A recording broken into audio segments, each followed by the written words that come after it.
Hello, everyone, and welcome to the next instalment of Hanna and Eastwood Get Real. We have to apologise for our absence last week. We did try and record something, didn't we? But we had a lot of technical issues, so we decided to postpone and re-record that episode at a later date. So it's a cracker of an episode. It is, and we did debate doing it again this week, but we thought there's too much going on in the world to do that. So we're going to sort of mainly discuss current affairs today. We'll start off mainly by talking about online trolling and bullying, because that seems to have erupted in 2020 to me. There seems to be too much of it around. We've both got a few stories about it. We'll then move on to discuss the BLM statue that was put up in Bristol last week. Was it last week? It was, wasn't it? Last weekend. Yeah. So yeah, we'll be discussing that a bit because we both got some opinions on that. And then we'll move on to discussing the introduction of mandatory mask wearing in shops and takeaways. Please excuse me if I got that wrong because it's all so confusing. And then we'll sort of mainly talk about the government's calamitous handling of the pandemic, because I think it needs to be addressed, and we have very strong opinions on this, and we'll explain why. And then if you have any opinions against that and support the way the government's handled it, we'd like to hear what your opinions are. So without further ado, we'll get started on trolling and bullying. So I think Sam has quite a lot to say about this, so I'll hand over to Sam for now. So this subject came about very last minute for both of us. We're both in a group on Facebook that is just for banter, really. A bit of flirting, a bit of banter, a bit of everything, really. To kill the lockdown blues. And one particular post, they asked you to put up selfies or body pictures or whatever you felt appropriate, and somebody was shamed. Somebody who seems like a lovely guy. What I've heard from him, and what I've seen of him in the group, he seems like an absolutely lovely guy, and he was victim of an unprovoked attack. Came out of nowhere. For being of a larger stature. And when most of the members came to his defense, and she really had some horrible comebacks, and she was on fire with the comebacks, really, shooting comebacks every 2 or 3 comments. And we talked about mental health in the last episode, and I wanted to talk about how trolling has an impact on mental health, and seeing him get fat shamed, because it is fat shaming, took a massive hit to my mental health, as Harry knows, because we were talking for the majority of the evening, and because if he's large, I'm also large, so if she's fat shaming him, she's also fat shaming all fat people for putting up a picture on the group, and I felt absolutely horrible for the whole of Thursday evening. Trolls are very, very easy to target people. Trolls find it easy to target people through a computer, through a mobile phone. I've always been victim to bullying. I was bullied all the way through school, and the difference between bullying and trolling is bullying is physical. I find, um, because they target you physically and they Or say, verbally. or They can verbally. just say nasty comments to you to your face. Yeah. Trolling is when you get a keyboard warrior who thinks that they are all-knowing and very clever. Um, and it happens with the internet and with smartphones and with laptops and with the age of technology that we're in. Trolling has become very easy, and Yeah. it's become very easy for people to troll, and it's become very easy for people to troll. Luckily, we haven't been trolled for anything we've said yet. Um, We're not big enough yet. Alex Belfield, who really encouraged us to start the podcast and continue the podcast, he has been victim to trolls almost all day, every Yeah. day, I think. Oh But yeah. he brushes it off, which is a very And he brave thing. calls them out. He like a lot of people are too afraid to call them out, but he will actually name and shame them on Twitter or whatever, um, and show them for what they are. So I think that's what you've got to do, because these trolls somehow think that they can hide behind their computer screen, and can get away with it. And the only way to really expose them is to name and shame them and say, this is what they've said. These people are a nasty piece of work and they've got issues, basically. And our our argument is the same as his. Everybody is entitled to their own opinion, and we don't have to argue about it. We don't have to shout about it if our opinions are wrong. I mean, Harry and I seem to agree on the majority of things, but when we disagree, we don't get our handbags out and start hitting each other. Um, Yeah. we discuss and we find some middle ground, and we say, right, well, we're probably both wrong in some aspects. Yeah. Um, what have we learned from this?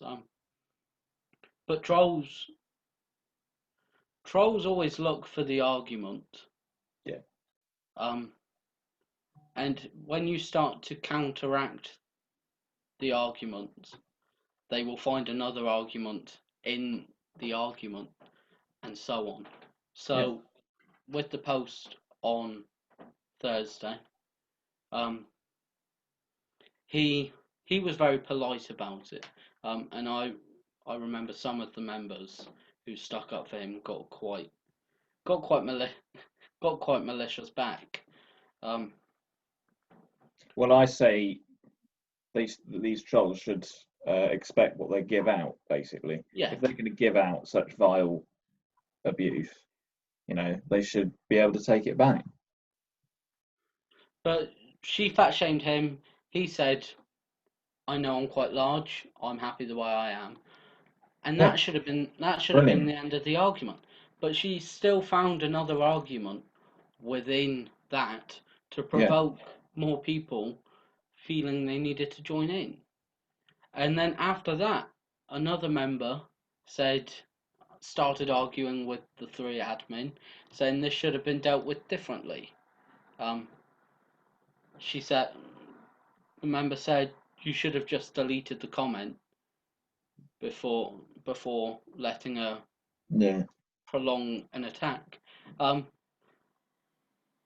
but the same as eradicating history with BLM. If you remove the evidence that someone has been shamed and that people stuck up for them, I think he would have felt absolutely awful if his comment had been removed because he had been shamed. I Yeah. think everybody wouldn't have learned what a supportive group it was if everybody's support had been removed. And Yeah. everybody, I think, keeping the comment, keeping her comments, as in the trolls' comments, shows how nasty people can be and not to trust everyone on the group because who knows? I What mean, sort of she people? sort of came out of nowhere. Well, I wasn't really aware of her. She hadn't been in. I think she must have been a very new member. She hadn't been involved in many of the posts.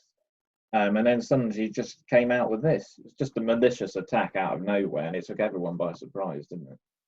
But with Facebook groups, you may know some people in the group, but when a group grows and it grows and it grows and people invite other people and you don't know who you've got on there.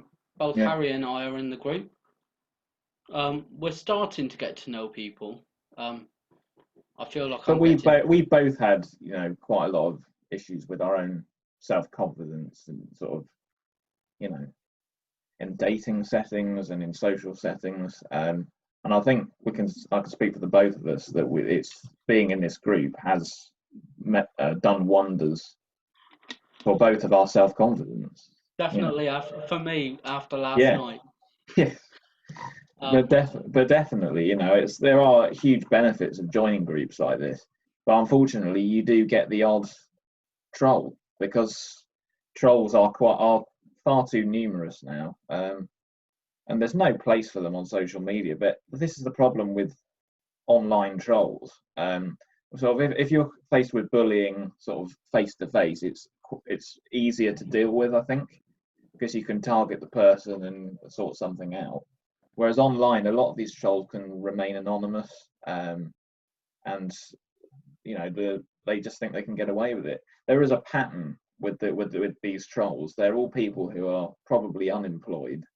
They're probably got no life, probably no friends. They've got nothing better to do, and they're mentally unstable. And it's as simple as that. and with the Because group, if you think that you're entitled to make comments about people like that when you don't even know the person, like it's quite clear that this troll on the group didn't know this bloke, and it's just completely wrong to make a judgment about someone like that and verbalize it. I mean, I think we all make sort of instant opinions about someone by looking at their photos, and if they happen to be negative, we don't go publicizing it and actually tell them face to face. You keep it to yourself because the impact on their mental health can be unbelievable. And I think people online, although they know they're making comments like this, I don't think they really understand how much of an impact they are having on people's mental health. Because I think the computer screen somehow makes them think that they're not actually harming anyone, and they can just say what they like, and then no consequences will come of it. but Yeah, with the size of the group, um, it's very easy to hide in a group of that size. Um, I have to say this this incarnation of the group isn't the first, and I was in the first incarnation of the group, and I didn't say anything at all in the first incarnation of the group. I was yeah. a silent. I was a silent party, um, A spectator. a spectator. Exactly. And then when they said that they were closing the group down, and then they reopened the group shortly after. Um, and all of a sudden, I felt an urge inside me to start to verbalise myself. Otherwise, Mm, who knows? I might have been kicked out. I might have been called out for being a spectator and a potential troll. And and mm.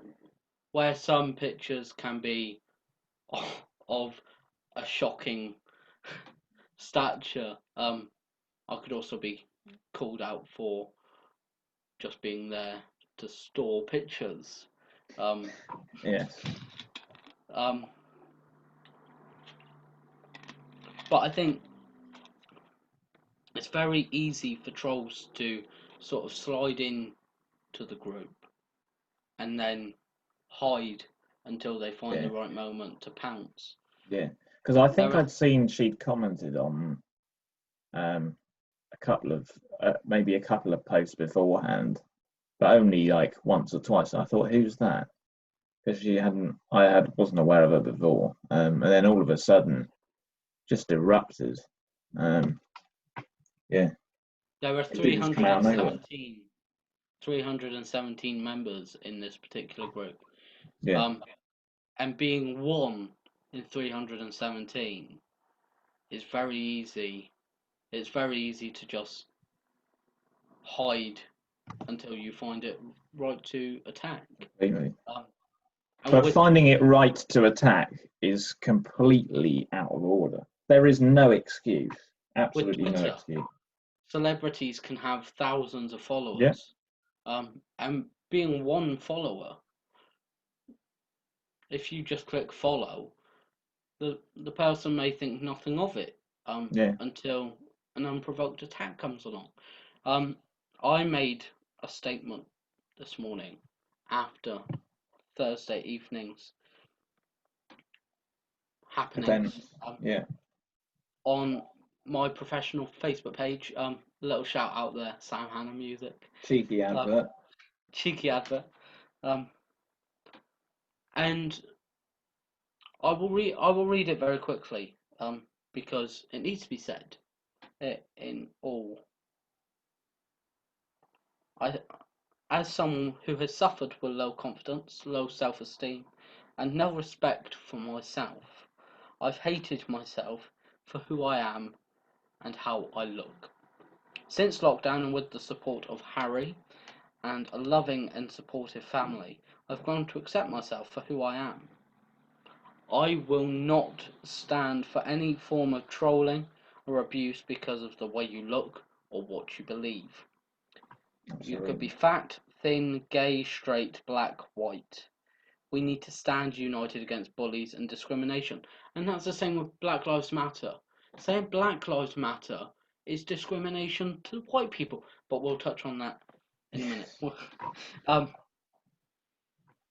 And one song which I included in this status is "So on a Sequin" by our idols, Fascinating Aida, because it's a real pick me up when life has got you down, you're broke, you're on your uppers. Shove on that lovely blue dress. Like you like to do at your weekend. That you might be hiding at the bottom of your wardrobe. Yeah. And put on some makeup and feel good about yourself. Get out of bed, have a cup of tea in the morning. Go Absolutely. for a walk.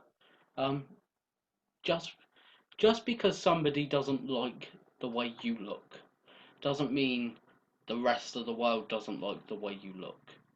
In terms of dating, if somebody doesn't like the way you look, they are the wrong person. Well, yeah.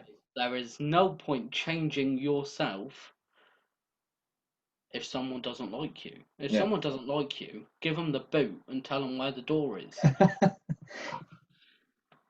Because what's the point in changing yourself for the sake of a relationship which might not even last? Completely.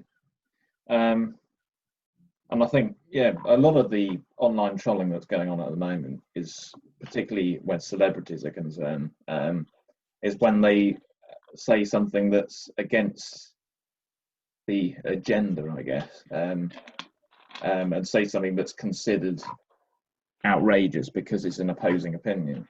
And we've seen a lot of people have been the trolls get online and try and get the max. So we've seen, I mean, I'm not particularly a fan of Nigel Farage, but yeah, he said some comments about BLM. And of course, the trolls went mad on social media saying he should be sacked from LBC.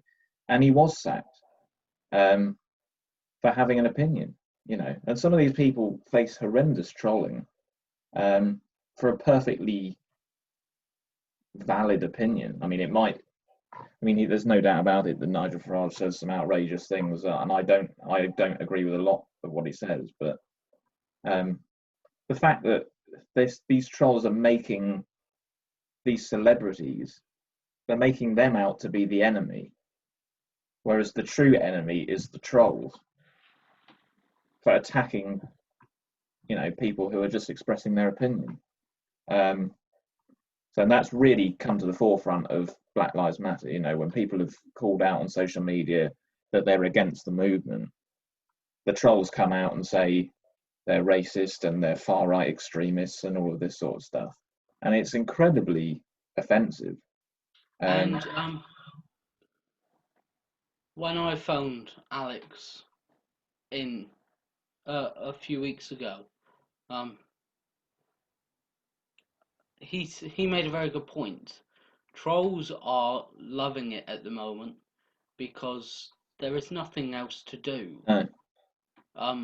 Or there was nothing else to do at the time of BLM. You see them sort of fade away now that things are getting back to a new normal. And we'll talk about the new normal a little bit later as well. But with nothing better to do, why not try to find an argument in something that isn't there? Especially with BLM. I've seen lots of arguments over the situation, and I love to share our little angry rants from previous episodes in these arguments, and it tends to shut them up. I think that there is because a lot I of think truth. the points that we make are not right wing or racist or anything like that. They're just common sense, and you can't argue with some of the points that we've made, no matter what your political stance is or whether you support Black Lives Matter or not. The comments that we make, we're very careful about what we say. So yeah, I think that's, people need to see an alternative opinion, and actually figure out what real people actually think, because I think there's sort of a cover up going on at the moment by the media and everything, that everyone's behind BLM, where actually I think there's a hell of a lot of people, and I'd probably say more than 50% of people that I've spoken to are against BLM. So it's a complete misrepresentation of what the country is actually thinking. But then again, some of the friends that you have are very strongly in support of BLM. Oh yeah. Almost to the point that it's absolutely ugly and disgusting what they're posting. There's one that has been annoying me for some time, and today I'd had enough, because I respect the fact that she's got her opinions. There's nothing wrong with that. She can have her opinion, have her say, but it's every single day, and it's ramming it down people's throats, and it's all she posts about. And it gets to the point where you just think, what's the point of following this person? Because she's clearly, whilst I respect her opinion, she obviously doesn't respect anyone else's opinion who thinks against what she says, which is why she's constantly posting about it, to try and brainwash people and convince them that she's right, because she thinks it's almost as if my opinion is right, any other opinion is wrong. If you don't like what I put, go away. Yeah. But I think this sort of moves us on to a bit of BLM, of the BLM fiasco last week. Yeah, last week with the BLM protester that was, in my opinion, unlawfully put up in Bristol, because it was unlawfully put up. And we're going to have a bit of a discussion about that, because I know you have quite strong opinions on that as well. I will make a moving speech, if I may.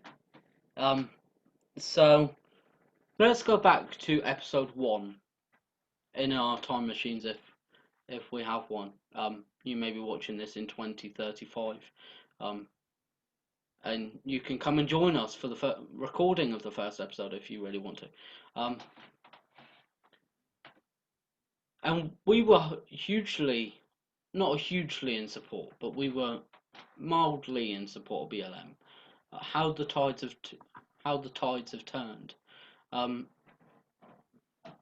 in episode 1, the Edward Colston statue had just been taken down, thrown into the river, and it had just been salvaged from the river to be put into a museum. Now, there had been an empty plinth there for some time, and then some young whippersnapper, as Alex Belfield would like to say, decided, I am going to break the law. I am going to take the law into my own hands and put up a new statue of myself at a protest. I don't think it was. I don't think it was her that put it up, was it? It was someone. It was some artist of some sort, quite a famous sculptor maker, I think, who did it. But she probably was the one that orchestrated the process. Oh, I imagine so. They put it up at like 4 o'clock in the morning, didn't they? And I am not a racist, just because I don't support BLM and what they stand for doesn't make me a racist. The riots were absolutely despicable. The way that people have treated police officers since George Floyd's death is absolutely disgusting. And people need to be locked up for it. And I think this lady, whoever she may be, because I don't think she'll be remembered at all, decided to break the law by putting up a statue. And people were singing her praises. Oh, I mean, come on, that's what really, really got me fuming, because it was on that day. It was my feeds on Instagram and on Facebook were full of people, re-messaging the picture of the statue and saying how fantastic it was and everything, and it drove me nuts. It really. I'm just going to make one point. If you want to support this lady putting up the statue, and it was rightly taken down, in my opinion, it never deserved to be there. If you're going to support this whoever she may be, if the police can arrest rioters, if the police can arrest people who break the law, I say throw her in a cell and throw away the key, because she has clearly broken the law, and she shouldn't get away with it. Why should she get away with crime? Well, it's nobody else?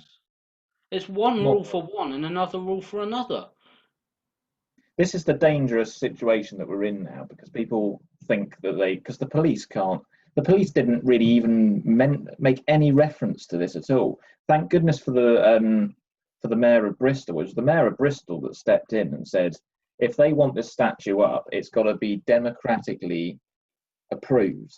So there's got to be an actual vote to put it up. You can't just put a statue up because you feel like it. I would like a statue of myself in Plymouth, sat at a piano, looking like Elton John. Will I get it?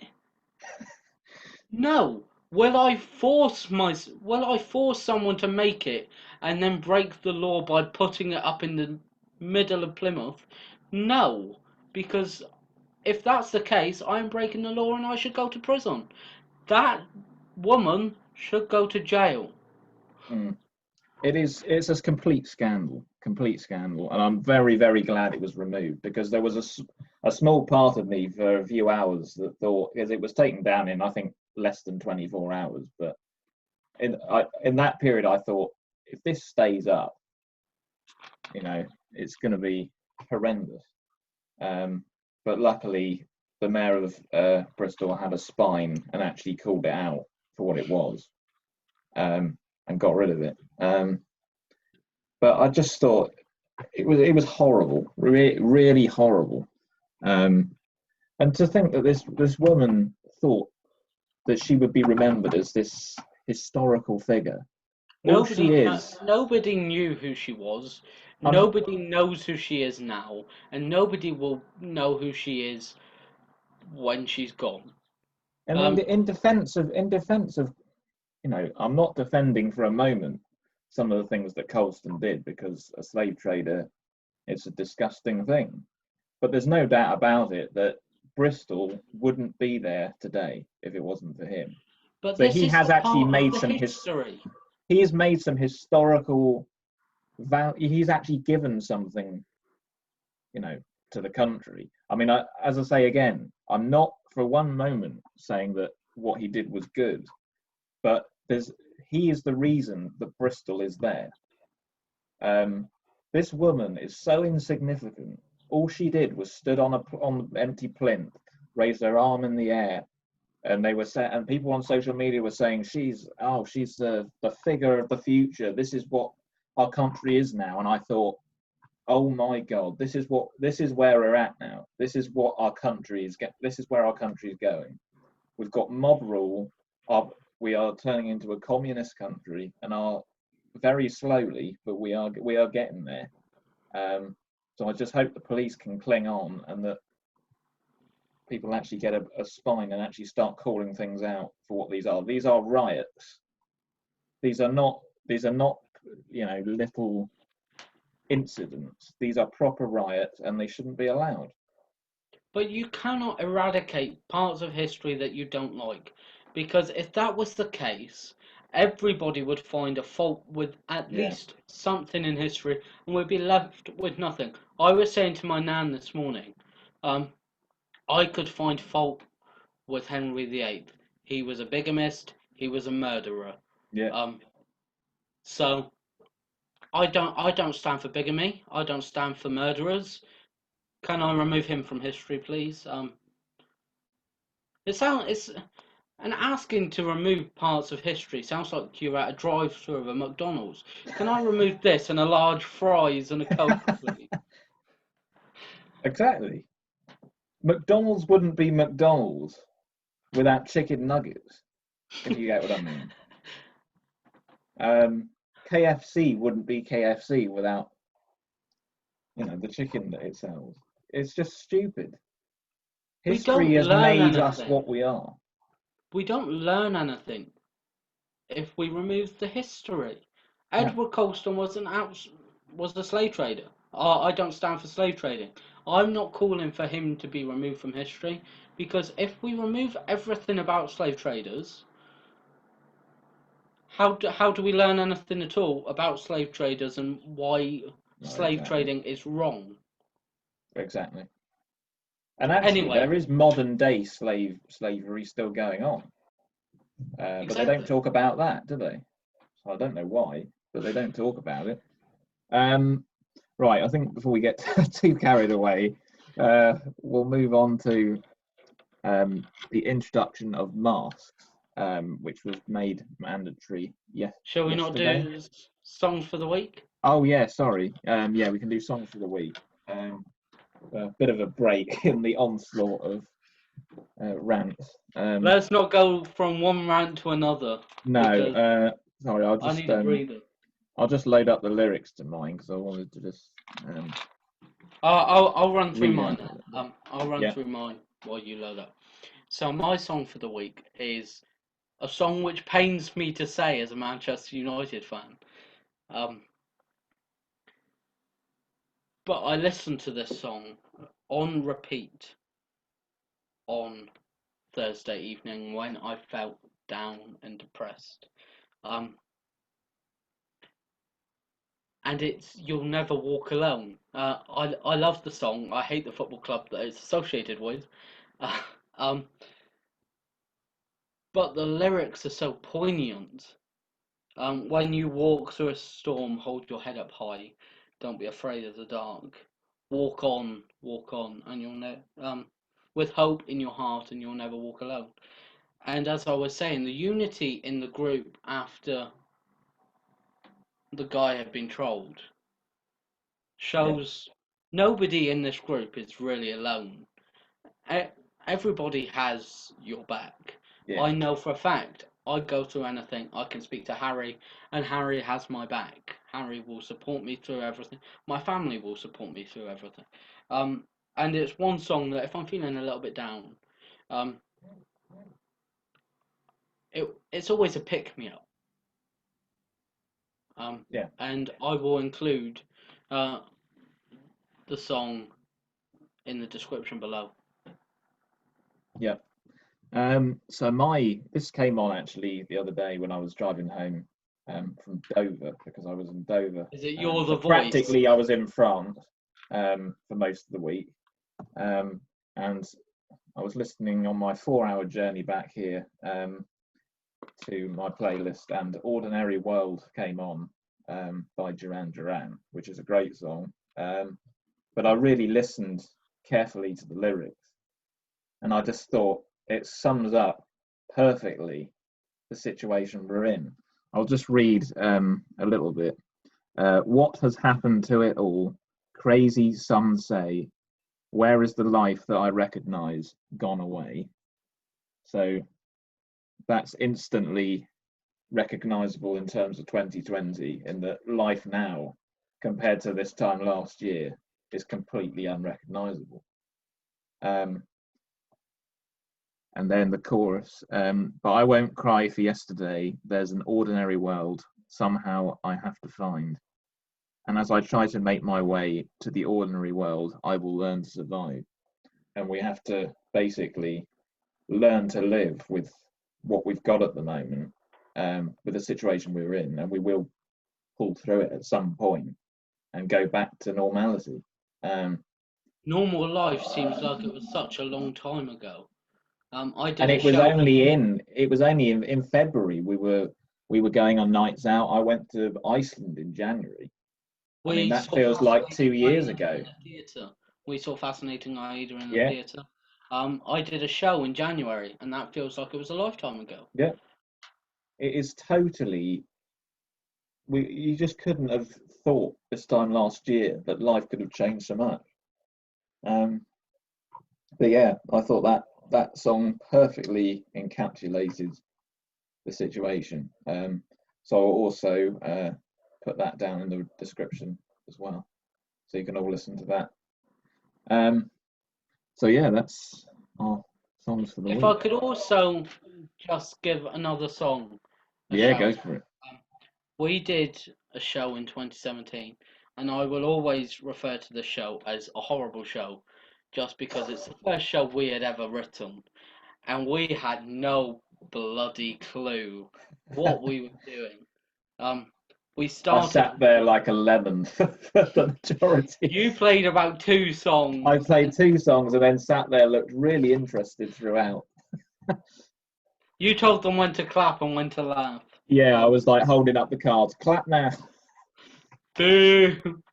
Canned laughter. But we started with a depressing song. We ended with a depressing song. Oh, And the bit in the middle was just a blur. But this song made it into the set. And it's "Smile" by Charlie Chaplin. Um, oh yeah. Smile, though your heart is aching. Smile, even though it's breaking. For a comedian, and you hear a lot about comedians going through depression, and you hear about comedians feeling down and Yeah. putting on a facade and smiling and looking at the audience and having a laugh with them, but inside they're screaming for help. Um, and especially in this day of trolls, um, you I could sit at the piano and start to play dogging, for example.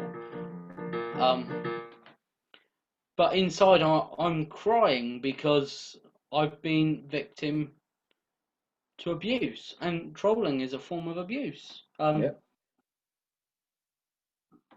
But this song is just a song of hope, like "You'll Never Walk Alone." There are so many songs of hope out there that may seem a bit depressing. Mm-hmm. "You'll Never Walk Alone" sounds like a really depressing song title.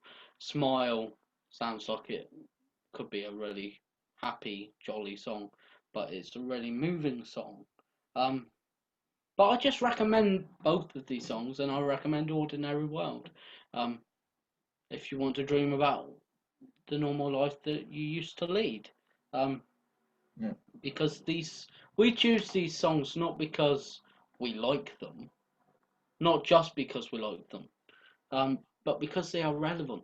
Yeah. So if you are It's feeling as if, down, it's as if when they wrote the song, they somehow had a sixth sense about what, or a prediction, or a vision as to what was going to happen in the future. Because some of these songs were written in the 80s, and they just seem so true, don't they, to what's happening now? It's amazing. but we choose the songs in relation to the topic. So we choose the topic, and then we say, right, we both need to choose a song Yeah. that is relevant to the topic. It would be really inappropriate of us to talk about mental health, and then choose a song called "I Am Going to Kill Myself." Um, and I was going to do a BLM concert in in May or whenever this whole BLM thing came about. And I decided not to do it just because it was so hard to write, because so many songs seem too cheerful or hopeful to sing about in regards to somebody's death. Yeah. So if you have any songs which you feel are in relation to online bullying or BLM or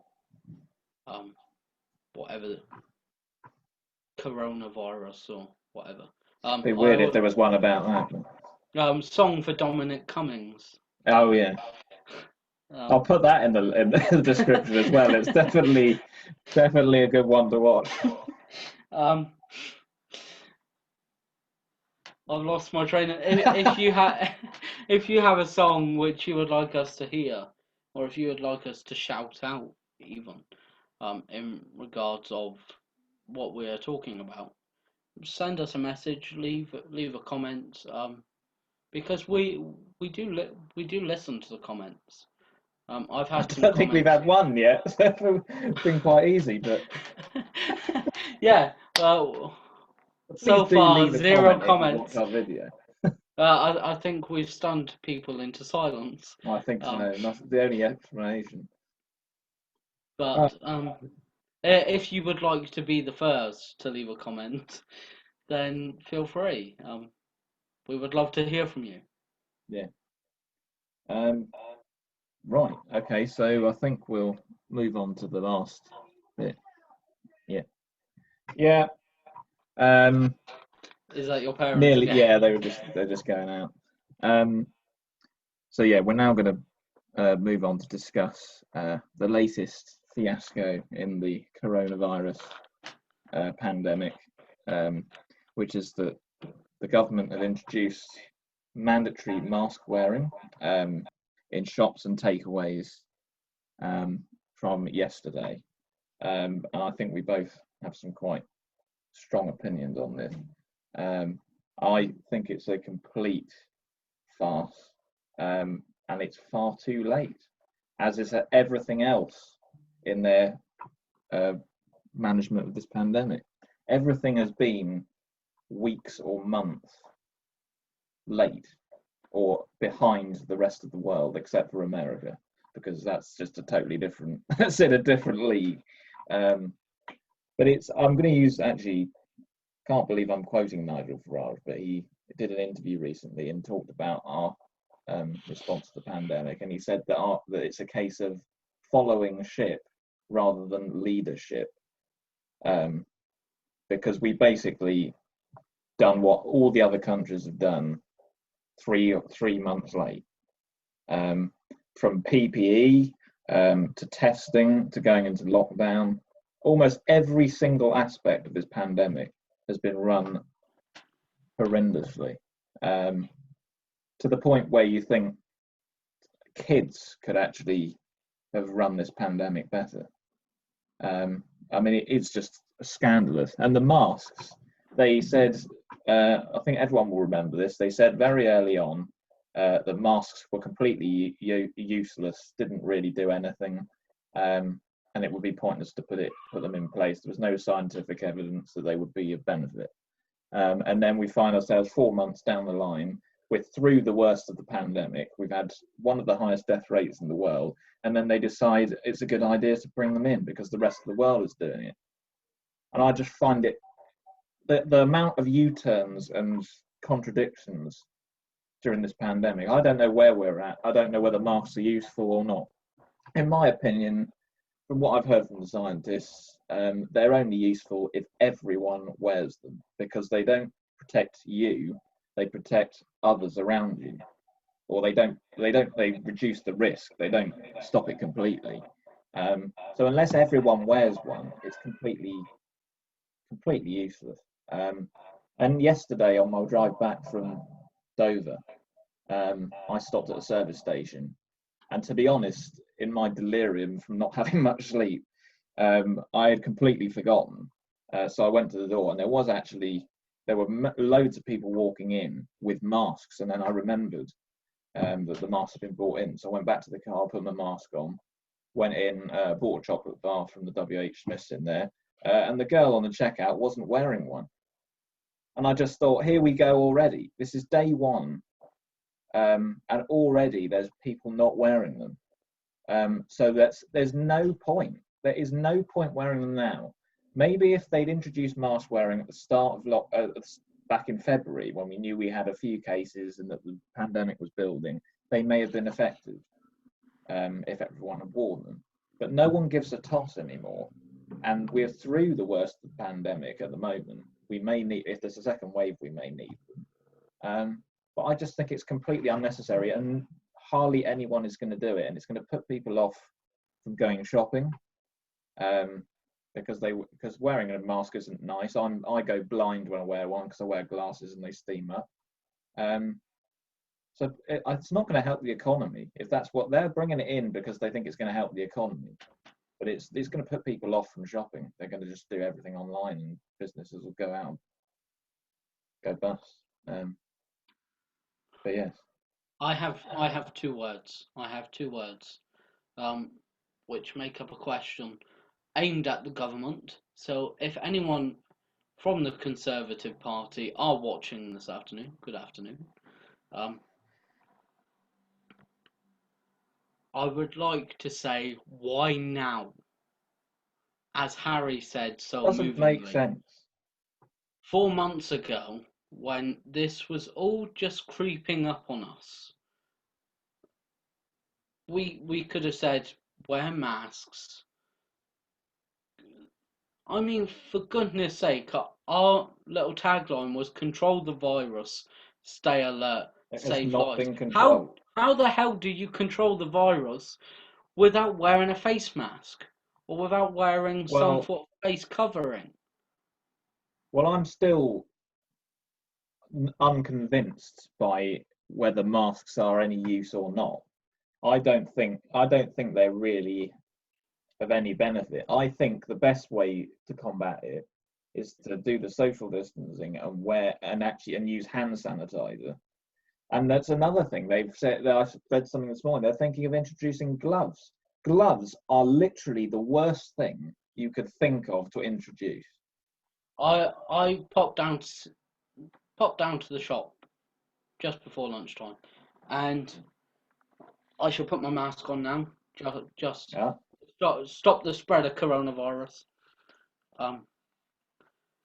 And these things are really hard to breathe in. Oh, they're nasty.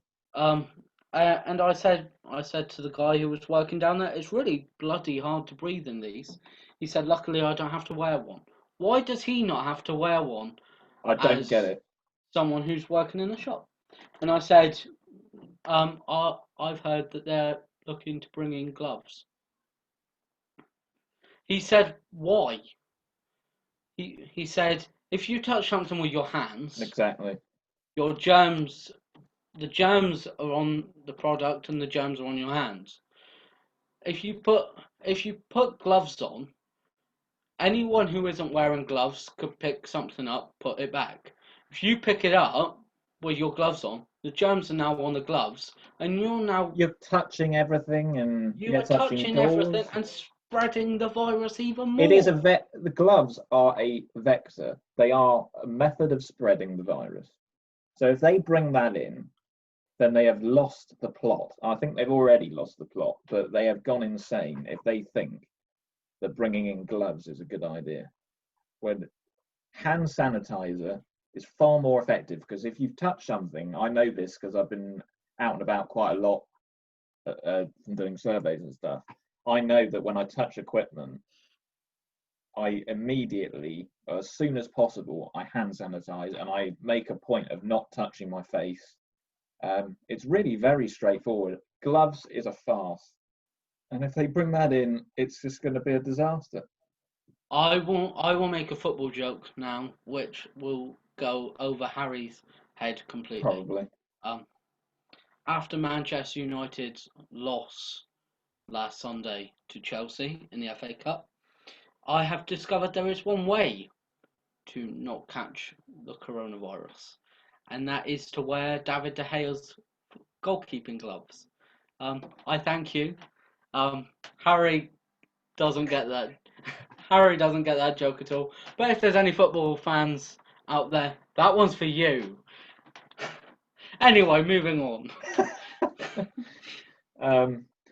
Yeah, as I was saying about the whole calamitous handling, the whole thing has been a disaster, and they're still refusing to acknowledge that they've made mistakes. I don't get it. Matt Hancock said, I think it was earlier this week or end of last week, he said that when he was questioned on did we go into lockdown too late, which there's no denying it, we did. He said, "Oh no, we went in on the 16th of March," and everyone knows when we went into lockdown. Everyone knows we went in on the 23rd of March. He was he was telling a blatant lie to make it sound like we'd gone into lockdown a week earlier. He must think I get this feeling from a lot of the actions of the government, but they think we are completely brain dead. How he can think that people won't know when we went into lockdown and will just simply say, we went in mid-March, it's okay. It's And just ridiculous. to be honest, coronavirus is an absolutely horrible thing. I'm not going to say coronavirus is a miracle that happened at the right time, because it isn't. No. And anyone who has had coronavirus, I, my heart is with them. And anyone who's lost family or friends through the coronavirus, I send my sympathy. Yeah. Boris Johnson, since the beginning of March, has been making daily announcements saying this is what we need to do to control the virus. And then I think it was a day after we went into lockdown, he came down with COVID-19 and he was hospitalized. Yeah. What rules was he not following to catch coronavirus? He's making up the rules here. Well, we know there were pictures of him shaking hands when he went into a hospital, when he was doing the rounds in hospitals, sort of in late February, I think, when he specifically said to stop shaking hands and wash your hands and he was still shaking people's hands. They think it's one rule for them and one rule for everyone else. We saw that with Dominic Cummings. We've seen it with Matt Hancock in the Commons. In the House of Commons, he stood next to another MP and put his arm around their shoulder, completely flouting the rules. That's when it was still at 2 meters as well, when he did that. Just a quick message for the Prime Minister, if you do happen to scroll across this video late at night on YouTube. Again, hello, Prime Minister, if you're watching. I hope you're well-ish. Just a few questions. When you put the rules in place, why did you put them in place 4 months late? When you create any rules, why do you feel it appropriate for your cabinet and yourself not to follow those rules. Just because you're a prime minister doesn't make you immune from coronavirus, as he's found out. It is absolutely disgusting. He is not God. He is not immune from anything just because he is in charge of the country. And I say in charge of the country like this because the way he is running the country during this pandemic is absolutely diabolical. And as you said, a child could have done better. Yeah, it's just common sense. If you asked a child, there's a horrible illness going around, what do you think would be a good idea to do to protect yourself? And they probably would have said early on, wash your hands and wear face masks and things like that. But it's taken the government 4 months, or even longer than that, to implement face masks. It's calamity. And when he reopened schools and nurseries for particular age ranges, what completely baffled me is he opened nurseries which contain 1 to 4 year olds, 2 to 4 year olds, and they opened up the foundation classes in schools. Now that's completely baffling because if you get a 2-year-old and send them into nursery, they're not going to think, oh, I need to stay away from this person. No. They're going to think, that's my best friend. I haven't seen them for 2 months. I'm going to give them a hug and I'm going to play toys with them. If you send a kid into foundation, they're going to think, oh, great, I get to see my friends again. We can play sand. We can play Play-Doh. Let's get our hands dirty. Yeah. It's a bloody farce. I'm very interested to see that, because I have seen, I follow Boris Johnson on Twitter and stuff, and I always read the comments because I'm interested to see what people are saying. And there are people that are heavily still supporting Boris and saying you're doing a great job, and I'm just baffled, and I'm genuinely interested to hear what they think the government have done well in this pandemic. From my personal standpoint, I don't, whatever political standpoint you're at, whether you're left, whether you're right, I can't see how you can say that this has been that our government have run this pandemic well. I just can't see it. There's no way you can argue it.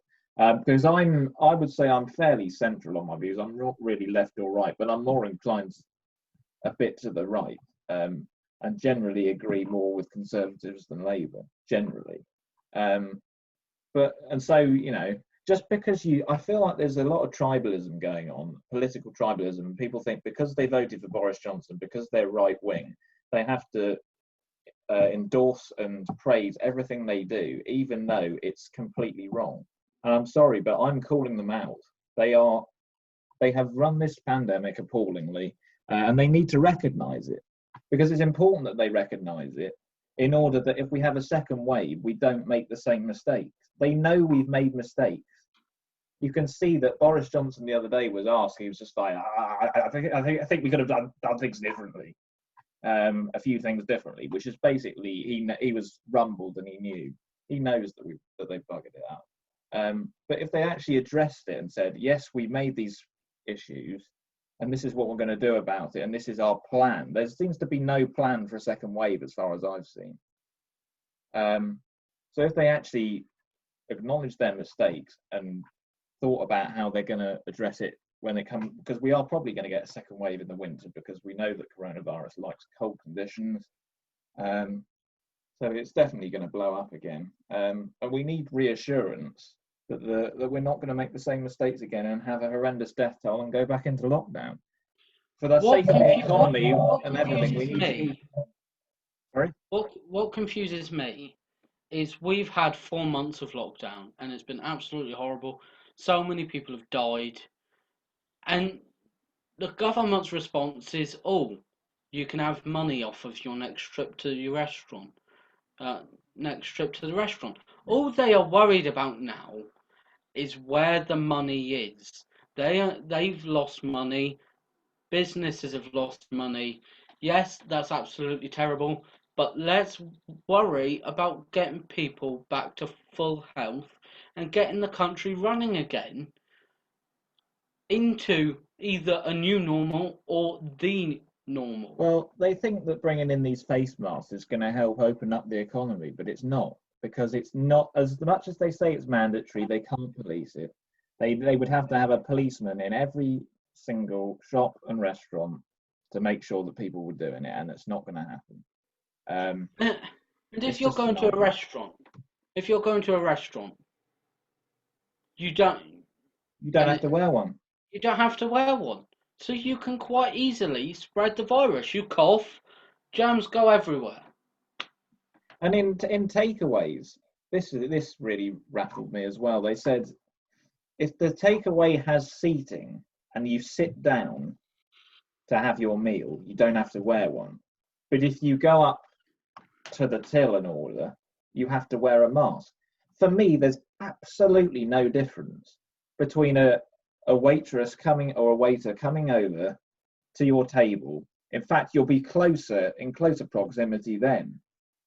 There's no difference between them coming over to take an order at your table than you going up to the till to put your order in.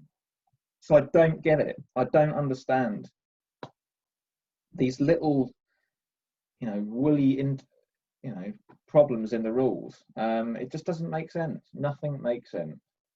I just wish that they just eradicated it like New Zealand and we didn't have to have any of this nonsense, because it is nonsense. It is. And our economy is in a horrendous mess. And I'm worried for my job security. And this build strategy for me just isn't washing with me at all, because he's trying to create new jobs in the anticipation that a lot of people are going to lose their jobs. Where he should be focusing on trying to save the jobs that people are in, rather than creating a load of construction jobs where people might not have the skills. It's just pointless, completely pointless strategy. And I have to say, as someone who's unemployed, during this whole pandemic, they've expected everybody to get a job. And everybody is going for the same job because everybody is unemployed. People have been made redundant. People have actually lost their jobs now that things are starting to shape into a new normal. Yeah, So trying to find a job is even harder now than it was before lockdown, because definitely. everybody is running for the same job. Yeah, there's so much competition, and I do feel especially sorry for everyone who's graduating this year from uni, because I know for a fact that it's hard enough graduating from university and trying to find a job, your first job in normal circumstances, let alone being in a pandemic and the economy in the worst state we've seen for a very long time. So I really don't envy them. I feel very sorry for them, because I think it's going to be a long time before they can find something. I'm just grateful for what I've got at the moment, but I'm definitely prepared for possibly losing the job I have, one of the jobs, because I'm furloughed on one and I'm working for another company on another currently. But the one I'm furloughed on, when the furlough scheme runs out, there's a possibility that they might not, have me back. But they're saying they'll keep me on at the moment, but everything's uncertain. So you just have to prepare for the worst, really. But yeah, I think we could talk all day, couldn't we? But I think we've ranted for over an hour, so we should probably wrap things up there. Any last words or? I would like to thank you for your continued support, and for enduring this episode, It was a enduring bit of a ranty one, but it needed to be done. our ranty one. And I'm looking forward to next week, because we are looking to re-record last week's episode, which we choose our top 10 comedy shows. And I say comedy shows as British that can comedies show. British comedies, because that can include sitcoms, that can include anything to do with comedy. So I'm really looking forward to that. It'll be a much more uplifting and cheery episode, won't it? So once again, thanks for watching. Please subscribe and please comment. We'd love to hear Right, what your opinions are. you have 10 seconds to subscribe, It else the makes all the bomb under difference. your bed will explode. And if you come across our video and you like some of our opinions and think and you think of people you know that have another opinion, share it around and try and get a few more viewers, because I think what we're doing is quite important And with all the issues going on. And if you can find anything during this whole pandemic that the government have done right, please send it to us. I We will treat genuinely it like could gold. not find. It's like finding a needle in a haystack. Impossible. But anyway, we will leave it there, and we will see you next weekend, hopefully. So thanks for watching. Thank you. Oh.